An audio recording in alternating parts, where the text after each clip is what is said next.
20장 15절에서 18절 말씀입니다. 예수께서 이르시되 여자여 어찌하여 울며 누구를 찾느냐 하시니 마리아는 그가 동산직인 줄 알고 이르되 주여 당신이 옮겼거든 어디 두었는지 내게 이르소서 그리하면 내가 가져가리이다.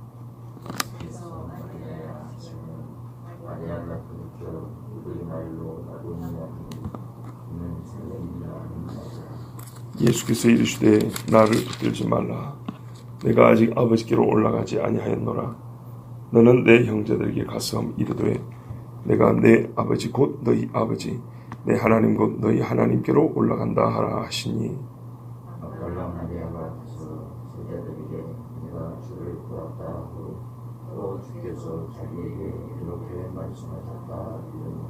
아멘.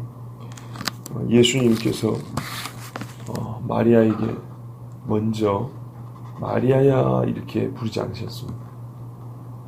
처음에는 여자여 이렇게 불렀습니다. 개인적인 관계를 배제한 약간 거리감 있는 호칭이잖아요. 여자여 이렇게 부르면. 근데 사실은 이거는 결과적으로는 마리아가 예수님의 음성을 못 알아들었다는 것을 우리에게 확인시켜 줍니다. 이름을 부르지 않고 남남인 것처럼 불렀을 때 목소리는 똑같은데 예수님 목소리 음성이 변조된 게 아니라 똑같은 목소리인데도 여자여 할 때는 예수님의 음성을 못 알아들었습니다. 그래서 마리아가 결국에는 여전히 믿음이 없는 상태에서 예수님의 말씀을 기억하지 못한 상태에서는 이렇게 소리가 들려와도 못 알아듣는구나 라고 우리가 이렇게 다시 한번 마리아가 예수님을 지금 알아보지 못한 것이 맞구나 이렇게 우리가 확인되는 결과적으로 이렇게 확인이 됩니다. 동산직인 줄 알았다 이랬으니까요. 그런데 또 한편은 여자애라고 부르는 것은 예수님이 결과적으로 마리아가 믿음 없는 게 확인이 되지만은 예수님이 부를 때 그 호칭은 상하고 슬퍼하고 있는 한 사람의 심정을 헤아리는 부름이기도 합니다. 우리 여기 계신 여성분들이 그러잖아요. 나이가 많으나 적으나 여자는 여자라 이런 표현을 많이 쓰시죠. 그러니까 그게 무슨 말이냐면 여자로 태어나서 갖게 되는 이 성품이 이 속에 있는 내적인 무언가가 남자하고는 다른 게 있어요. 대표적으로는 감수성이 남자보다는 훨씬 예민하죠. 그래서 슬퍼할 때 훨씬 더 슬퍼하기도 하고 조금 남자보다는 좀 부드러운 게 있어요. 그 작은 외적인 자극에도 이 심정적 반응이 잘 일어나는 게 여자입니다. 그러면 지금 우리가 상상을 해보세요. 마리아가 오늘 무덤에 예수님이 안 보인다고 울기 시작한 게 아니고 예수님이 잡혀가지고 십자가에 못 박힐 때까지 얼마나 울었을까 한번 생각해 보세요. 3일 내내 울고 있는 겁니다. 지금 얼굴이 탱탱 부었을 것이고 진짜로 얼마나 많이 울었는가 밥도 제대로 못 먹었을 것이고 어떻게 그걸 아냐. 예수님이 그랬잖아요. 따라오는 여인들에게 예루살렘의 딸들아 출신은 꼭 예루살렘 아니지만 나를 위하여 울지 말고 너와 너희 자녀들을 위하여 울라 그랬어요. 그러니까 그때부터 울기 시작해서 지금 계속 우는 거예요. 그러니 마리아가 지금 화장을 했겠어요. 세수를 했겠어요. 밥을 제대로 먹겠어요. 인생 중에 이렇게 초췌한 모습은 처음일 거예요.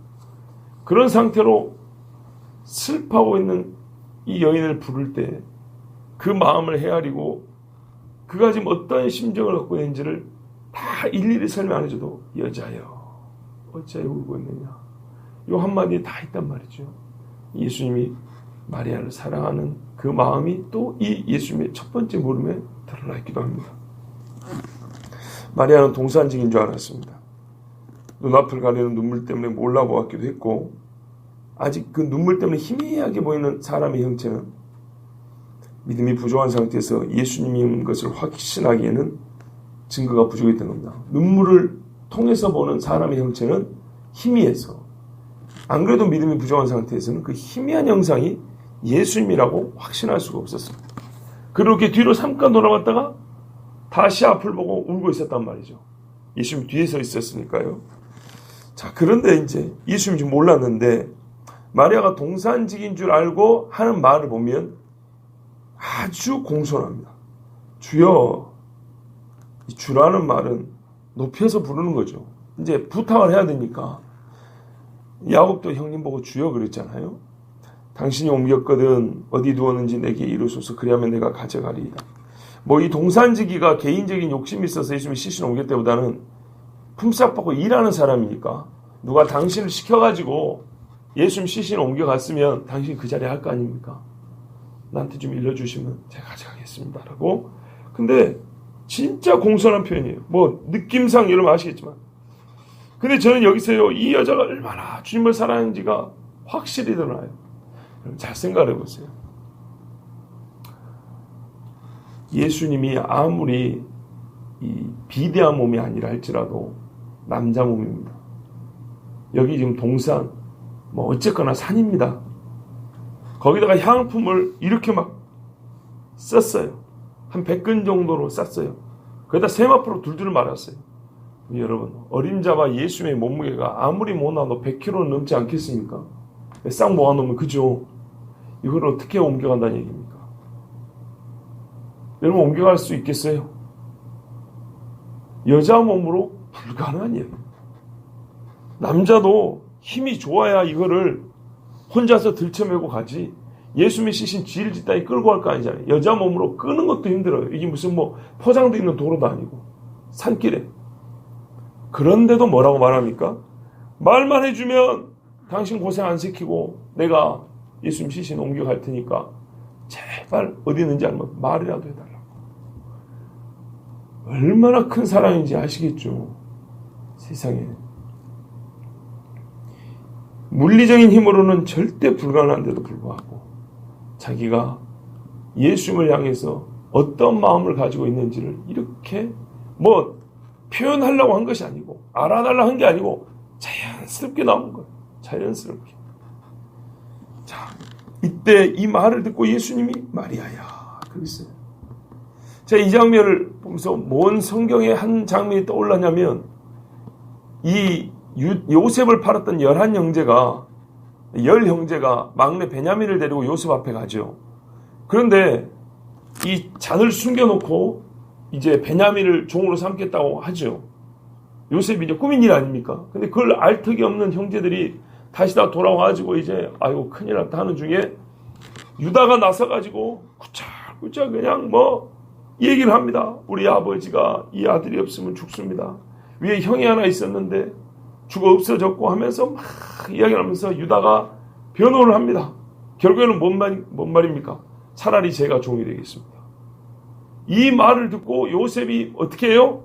성경 보니까 정을 참지 못하고 형님들 제가 요셉입니다. 이렇게 자기를 드러냅니다. 유다가 자기 파는데 앞장섰던 사람이에요.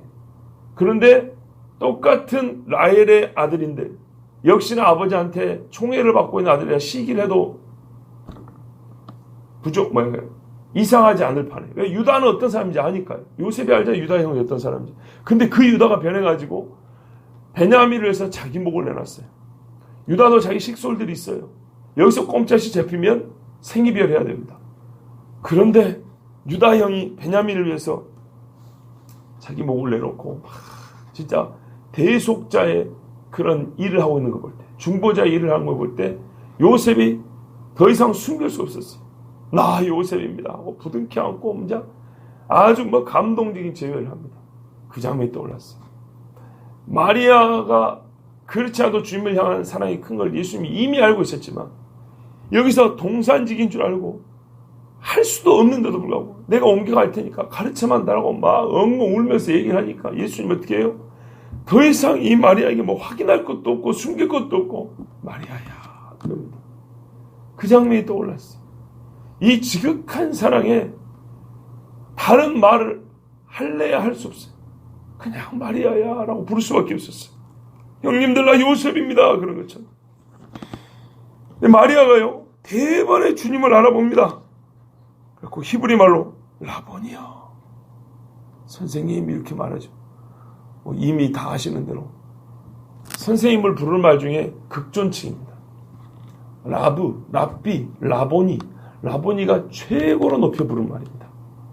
요즘 애들은 선생님에 대한 너무 존경하는 마음이 없어요. 근데 우리가 그걸 가르쳐요.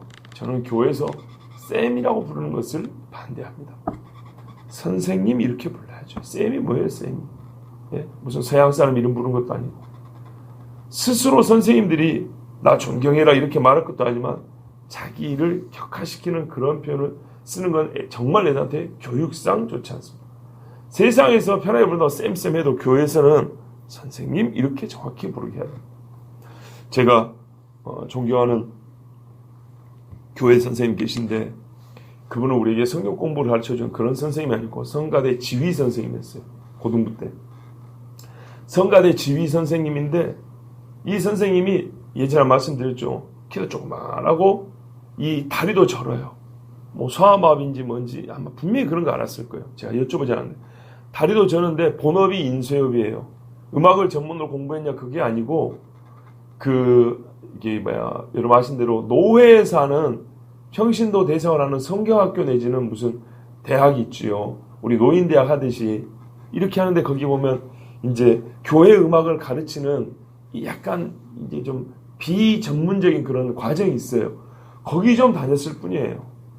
그런데 우리 같이 실력 없는 애들을 얼마나 열심히 가르치고 우리를 정말 사랑해 줬는가. 제가 고등부 때부터 친구들은 집사님 이렇게 부르는 애들이 많았어요. 근데 저는 진짜 존경하는 마음으로 선생님 이렇게 불렀어요. 그리고 말씀드린 대로 교회가 장년이 3,000명 모이는 대형 교회인데 이제 이렇게 쪽이 갈라져 가지고 정말 교회가 힘이 없게 됐는데 그 어려운 중에 이제 장로 투표를 했어요. 근데 이 선생님이 그 위에 선배들이 많이 있었거든요. 예, 그때 당시에도 황하 선생님인데 황집사 했던 이런 선배들이 들어있었는데 이 좀 속된 표현을 쓰면 선배들을 다 물리치고 혼자 피팅이 됐어요. 혼자. 딱 그 해에 제가 오랜만에 그 선생님 인쇄소에 찾아가지고 애들 데리고 와서 인사를 했어요. 오랜만에 뵙습니다 하고 어찌 잘 계시냐고 그랬더니 그런 이야기를 해주는 거예요. 그래서 선생님이 그렇게 되시다 해서 제가 정말 기쁩니다 하고 막 축하를 해드렸어요. 근데 그때도 그랬어요. 저한테 목사라고 부를 필요도 없고 말씀 편하게 하시고 그리고 제가 이제 정말 오랜만에 나이가 이제 좀 들었으니까요. 몇 년 전에 갔다 하더라도 그 20년 지났잖아요. 그때 제가 말씀드렸죠. 왜 제가 집사님이라고 부르지 않냐고 선생님이라고 불렀냐면 정말 제가 존경하는 마음에서 그렇게 부르는 겁니다. 예. 20년이 지났지만 제가 지금도 선생님은 저한테 선생님입니다. 그래서 존경하는 마음으로 제가 선생님이라고 이렇게 부릅니다라고 속마음을 말씀드렸어요. 그랬더니 이 딱히 말씀을 안 하시면 얼굴 뭔가 마음에 이렇게 감동을 좀 받으신 듯해요. 그러니까는 그걸 받아들인 그런 마음이었어요. 예. 그래서 마침 우리 강 집사님 잘 오셨는데 교회에서는 쌤이라는 표현을 되도록이면 안 썼으면 좋겠고 정말로 세상에서 선생님을 존경하지 않는 이런 문화 속에서 교회에서라도 우리 아이들이 선생님이라고 이렇게 부르도록 하는 것이 바르다고 보고 예, 저도 이제 말씀을 드렸으니까 앞으로 저도 그렇게 지도하도록 하겠습니다. 아이들에게. 자, 그렇게 라보니어 하고 최고로 극존칭으로 선생님 이렇게 말을 했어요. 제가 얼마 전에 그 말씀 누구한테 그랬어요. 우리 아이들이 그 탈북하는 한 아주머니 이야기인데 먼저 탈북하고 아들이 하나 있어요. 아들을 이제 브로커를 통해서 늦게 탈북을 시켰어요. 두만강가에 서 있는데 말이죠. 이 애가 한참 기다려 약속 지나는데 안 와요. 그러니까 엄마 마음이 얼마나 불이 나겠어요. 그래가지고 강가에 가가지고 이제 날 새면 안 되니까 애들을 막 찾다가 혹시 몰랐고 엄마가 막 소리 쳐서 불렀대요. 누구야 이렇게 불렀대요. 근데 얼마나 감동적이냐면 이게 TV에 나온 건데 애가 그때 한 중고등학생쯤 되는 남자인데 그 앞에 숲으로서 일하면서 어머니 이러고 일어나더래요. 얼마나 감동이요. 왜 그런가 했더니 브루커 옆에 있으니까 엄마 옆에 누가 있으니까 이게 위험한 줄 알고 안 일어났다고요. 엄마만 보긴 했는데 누가 옆에 있으니까. 근데 엄마가 이렇게 부르니까 괜찮은가 싶어서 일어났는데 뭐라고 불러요? 중고등학교 정도 된 애가 어머니 그래요. 지방마다 그 어른들에 대한 호칭이 조금씩 달라요. 어떤 때는 존칭인데 어느 동네는 그게 반말이 되는 경우도 있어요. 좀 다르긴 한데 그 어머니라고 하는 말을 들 때 그 아이가 그렇게 부르고 일어났다는 걸 들 때 야 갑자기 떠오르는 거예요. 요새 자녀들이 엄마한테 얼마나 무례하게 하는가. 근데 이 애가 어머니 하고 일어날 때 뭐 다른 건 아닌데 그 호칭 자체가 가슴이 뭉클해지더라고요. 마치 그렇습니다. 요셉이 정을 억제하지 못하고 그 사랑이 있고 변화된 유다 형을 보고 나 요셉입니다 것처럼 마리아가 예수님 이렇게 사랑할까 예수님이 마리아야 하고 자기를 드러내시고 마리아는 사랑과 존경을 하면서 선생님 이렇게 하고 대답하는 얼마나 이게 감동적입니까? 제가 오늘 그래서 사실은 더 이상 설교를 안 해도 결정돼. 이 장면이 그냥 이것만 가만히 봐도 돼요. 성경 말씀 두 군데가 생각이 납니다. 히브리서 11장 6절 끝부분에 그가 자기를 찾는 자들에게 상 주시는 이심을 믿어야 할지니라 그랬어요. 이만한 상이 어디 있어요? 제일 먼저 자기를 드러내 나타내 준 이만한 상이 어디 있어요? 진짜 여러분 생각해 보세요. 제자가 몇 명입니까? 그 기라성 같은 남자 제자가 몇 명이요? 근데 이름 없이 과거를 묻자 하면 귀신이 7 들어가지고 정신없이 살았던 그런 여자인데 예수님이 처음으로 만나는데 그 이름 불러서 마리아야 이렇게 나타냈어요. 그리고 라보니요. 야 이만한 상이 어디 있습니까? 또 하나 떠올랐어요. 제가 이틀 동안에는 한편은 약간 좀 뭐랄까요 이 냉차게 말이죠. 이 여자가 믿음 없다고 일단은 성경이 보여주고 강조하는 부분이 그거였어요. 마치 우리가 카메라가 이렇게 2대 있으면 그 1번 카메라, 2번 카메라 있잖아요. 한쪽 카메라가 마리아의 믿음 없음을 먼저 이렇게 강조해 줬거든요. 그러니까 제가 그 카메라가 이렇게 확대해 보여주는데 나는 안 인매하고 설교할 수는 없잖아요.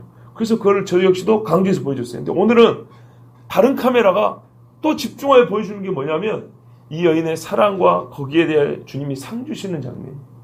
그래서 저는 또 그 카메라를 이렇게 말씀 이렇게 집중해 보여주니까 저 역시도 여기를 확대해서 여러분에게 전합니다.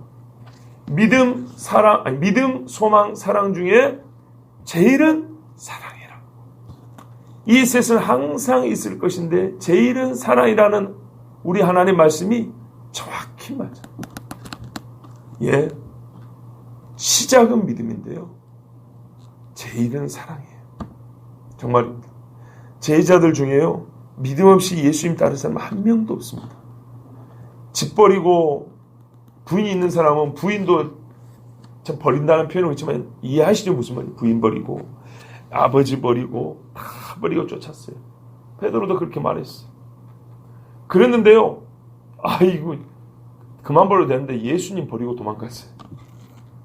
이 마지막에 처음에 버리고 주님 앞에 할 때는 믿음이었는데 끝까지 주님을 붙들는 힘은요 사랑이에요. 사랑. 봐보세요. 여인들이 십자가 앞에 다 이렇게 서 있었다. 그 몇 시간 동안 힘들어 죽겠는데 앉지도 못하고 감히 십자가 앞에 앉지를 못하고 서가지고 이렇게 막 어머니 마리아는 격하게 울어도 되고 막 거의 뭐 실수한 여자처럼 막 난리를 했는데 이놈 새끼야 너희들이 이러면서 막 로마인이랑 막 싸우대는데 하나님의 말씀이 옛날부터 들었기 때문에 그 모든 슬픔을 다 속으로 자기면서 침묵하면서 이 시간을 보냈어요. 이 여인들이야말로 진짜 성숙한 사람들이었어요. 근데 그렇게 주님을 사랑하는 사람. 최후 승리는 사랑이에요. 제일은 사랑이고 뭐라 그래요? 다 없어져도 방언도 그치고 예언도 그치고 신유도 그치고 다 그쳐도 남는 건 사랑이라고 그랬는데 여실히 보여주는 장면이 바로 이 장면이에요. 진짜 맞아요. 제일은 사랑이라. 우리 예수님이 부활하신 다음에 제자들 만났지 않습니까? 갈릴리 바닷가에서. 첫 번째 만난 것도 아니에요. 벌써 여러 번 만났어요. 그런데 아침 먹으라고 이렇게 다 고기도 구워주고 떡도 구워주고 하면서 베드로를 유독 부르잖아요. 그러면서 3번 똑같은 질문 하시죠. 원어가 어쩌니 이런 소리는 안 하겠습니다. 결론은 같은 말이에요. 사랑 부르는 거예요. 네가 나를 사랑하냐 하는데 여기 있는 모든 사람입니다. 여기 있는 모든 사람이 이 사람들이 나를 사랑하는 것보다 네가 나를 더 사랑하냐는 말 뜻보다는 네가 이 중에서 나를 제일 사랑하느냐.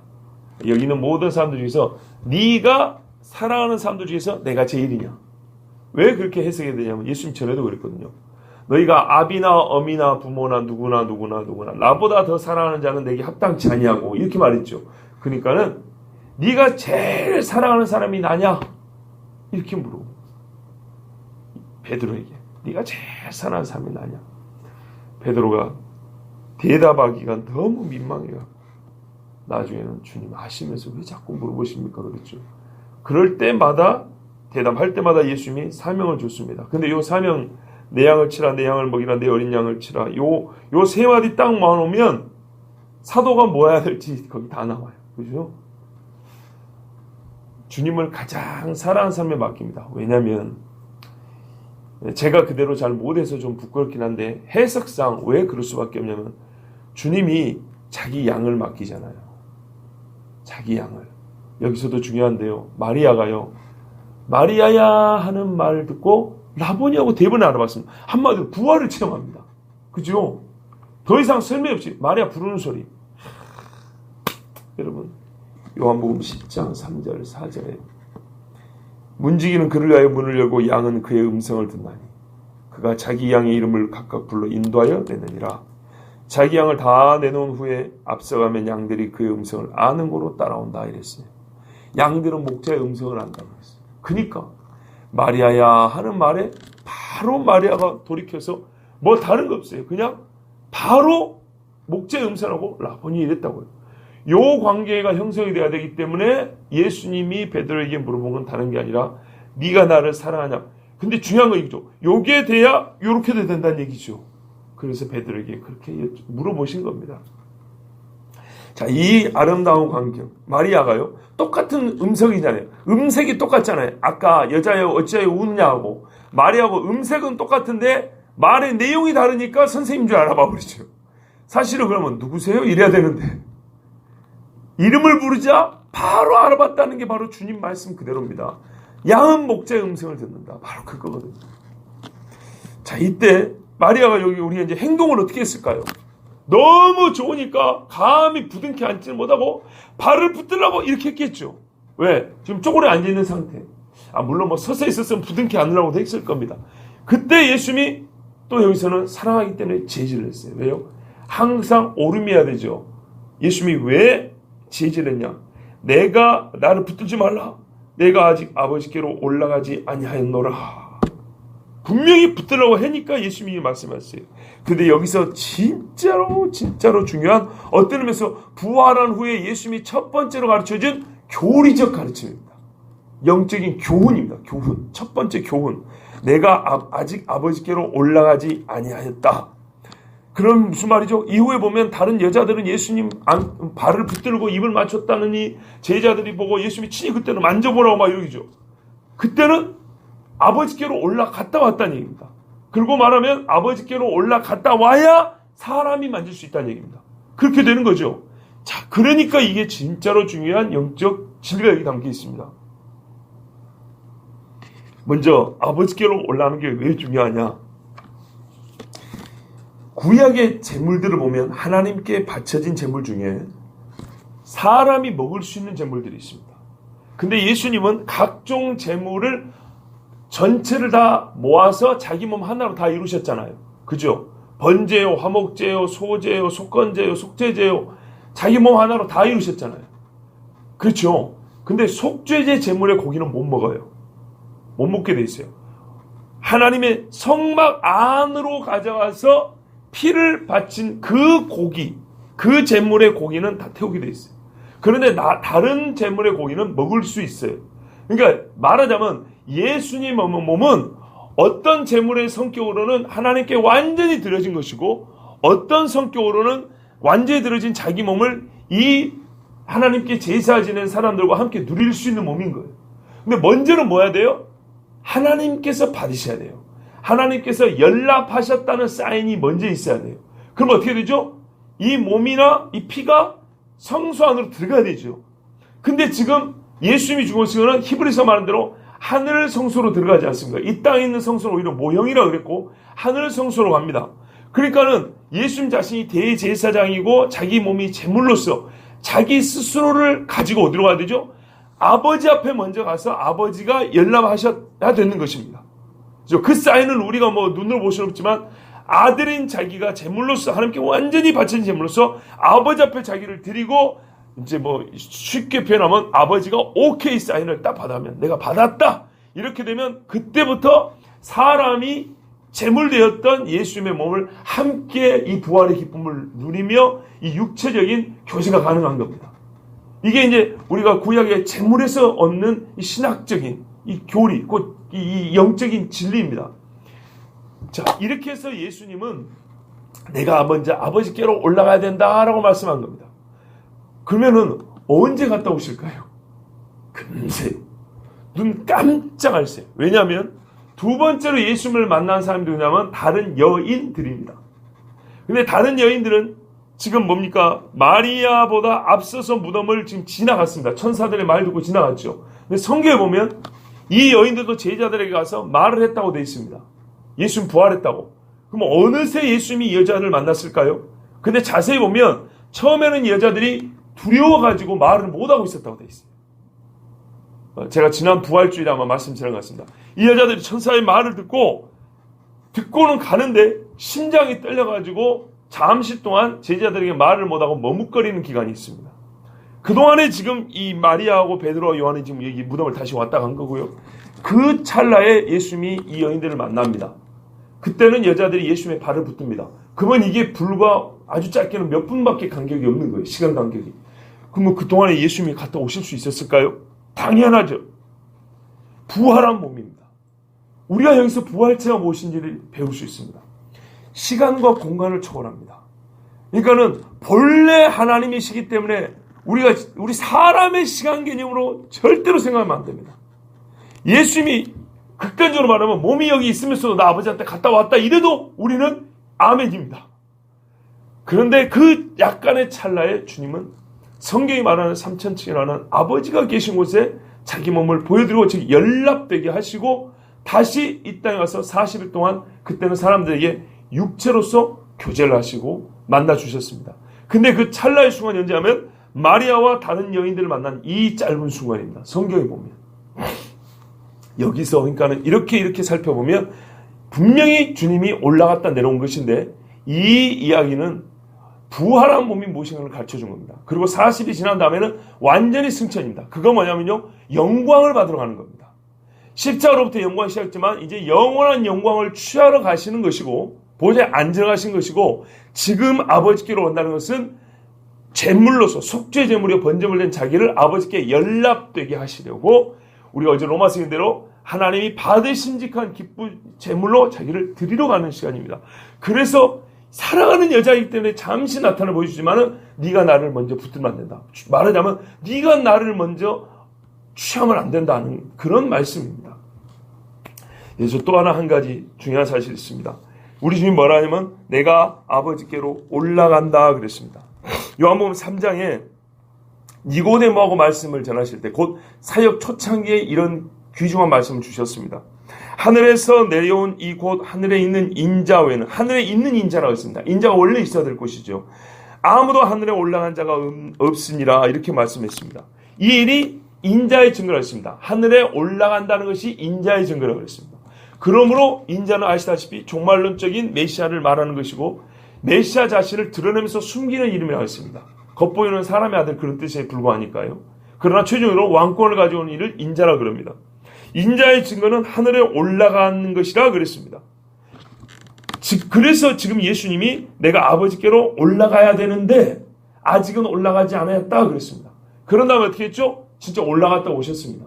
이게 얼마나 중요하냐면 여러분 에녹과 엘리야조차도 하늘에 올라가지 못했기 때문입니다.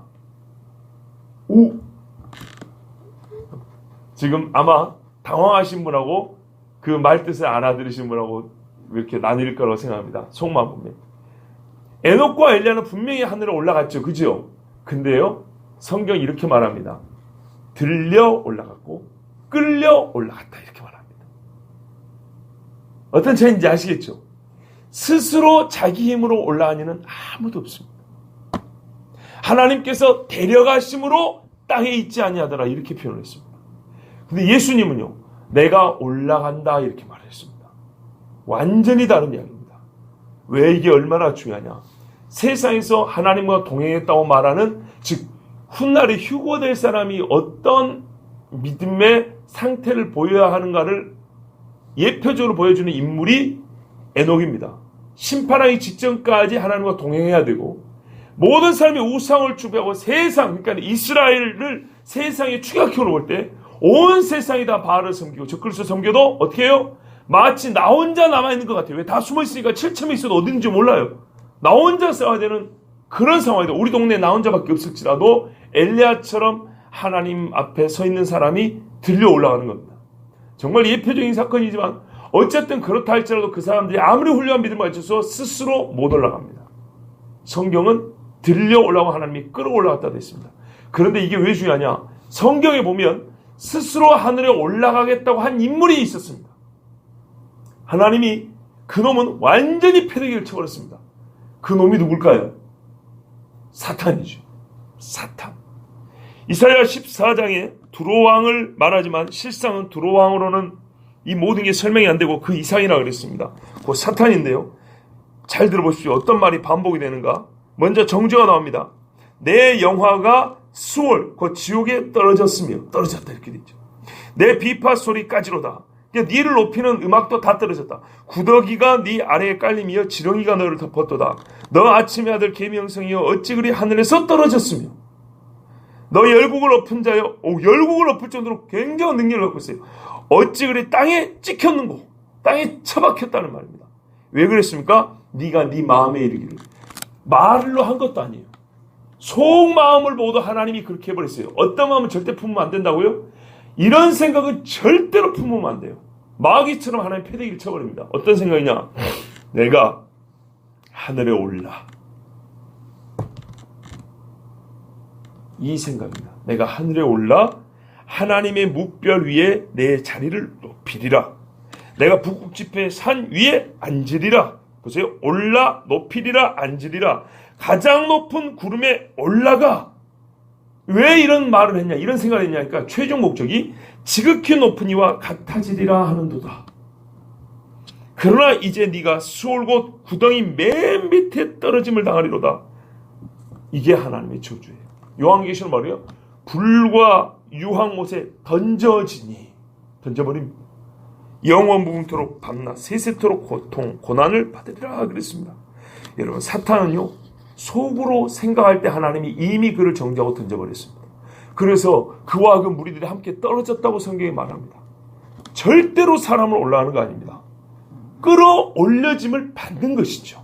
구원을 받는 것이지 절대로 내가 하늘에 올라간다 이런 생각을 추구하면 안 됩니다. 그래서 성경이 스스로 낮추라 때가 되면 주께서 너를 높이시리라 이렇게 말씀합니다. 자, 시간 관계상 제가 오늘 여기까지만 하고 마치겠습니다. 18절까지 내일 이제 좀 더 볼 텐데요. 결론 이미 말씀드렸습니다.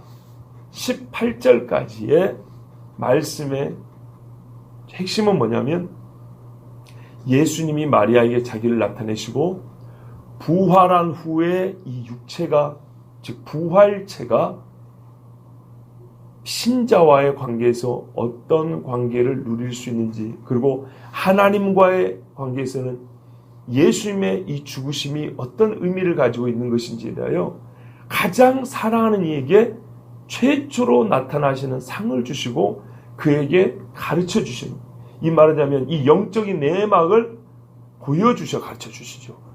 누가 주의 모사가 되겠습니까? 누가 먼저 주께 대해서 받으심이 되겠습니까마는 우리 주님이 주신 은혜를 받고 그 사랑을 받았던 여인이 그거를 그대로 주님 앞에 이 사랑으로 다시 보답하는 양 마치 그런 양 주님 앞에 이렇게 나올 때 예수님은 그 가장 큰 사랑이 있는 여인에게 부족한 믿음을 먼저 채워주셨다는 거예요.